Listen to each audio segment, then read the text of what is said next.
Welcome to Peacevision. We are a portal for positive change. And today we have an author with us that I think you're really going to enjoy. He wrote a book called Funky Wisdom, and it's about how to bring more peace into our lives, and especially about our thoughts. Dennis Berry, welcome to Peacevision. Thanks, John. I appreciate you having me. Yeah, so our thoughts, some of the most powerful things, and kind of determine how we're going to feel and what our day is going to be like, right? Tell us about that. Well, yes. I mean, everything starts with a thought, right? All of our actions start with thoughts. And then, so what are you thinking about?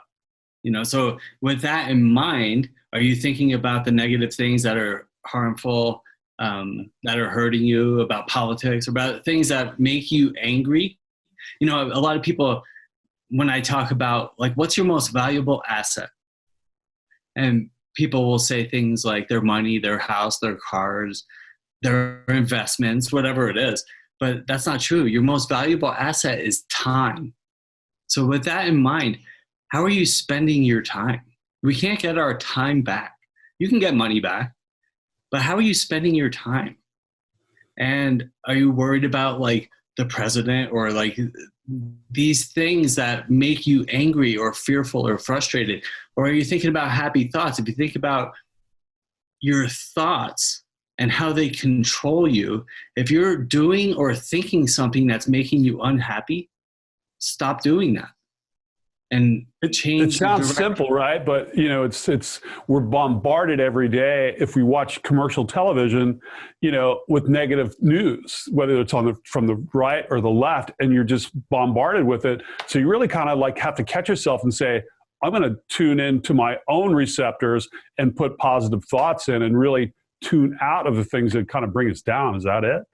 Oh, absolutely. Yeah. And not only that, I think, part of my steps in my book that I wrote, it was about calming down, calming the mind down, because, a lot of us have so many different things going on. I have to do this. What am I doing right now? Well, I can't focus on what I'm doing right now because I have to do this, this, this, this, and this. So I can't do this well. So if I can calm down, and that's where, these are ancient principles. Like, we're not inventing anything here. Buddha was meditating 2,500 years. Like, meditation is such an integral part of who we are. And it's so important to do that. We're so desensitized to all the sounds and everything going on in the world, and we don't even realize it. Like, we don't even realize how tense we are until we get to a place of, like, silence, and you just calm down. And so is it about creating a ritual in your day to where you make time for that? And what's your advice? Do you do these things in the morning? Do you put it on your calendar? How do we all get to where we want to be? Yeah, that's a great question. And, I think the answer is yes. Right? And it's like, when I wake up in the morning, if I jump out of bed and grab my phone and start looking at Facebook and the news, that's the way my day's going to go. If I can open up my eyes and focus on something positive and calm, and like plans for the day that are going to be productive, useful, and happy, that's the way my day's going to go. You have control over that.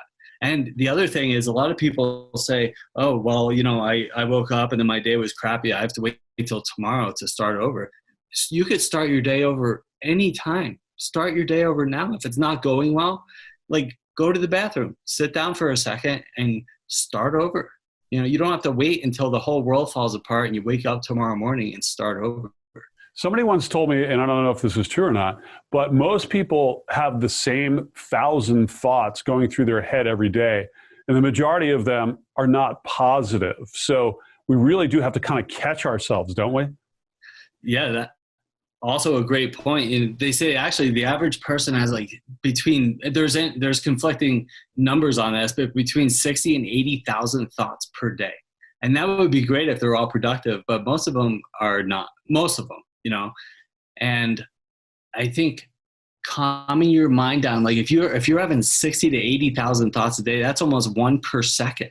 So if you can calm your mind down, slow that down, and eliminate, 10,000 negative thoughts out of your day, think about how much more productive you can be. And a lot of people are scared to be alone with their own mind, with their own thoughts. And if you can't sit still for 1 or 2 minutes, first of all, don't try to do a 40-minute meditation without having ever done it before, because you're going to go crazy and you'll never do it again. Start small. Sit still for a minute or two. That's a meditation. If you can't sit still, pull up YouTube and type in peaceful 2-minute meditation, and you'll have a million guided meditations to get you to that place of peace. There's no really excuse to not sit still for a couple minutes and meditate. Dennis, thank you so much for the great words of wisdom. Speaking of which, if you want more, we have Dennis's new book on our website. Go to peacevision.com. Funky Wisdom is the name of the book, and it's here for you. Thanks for being with us today, Dennis.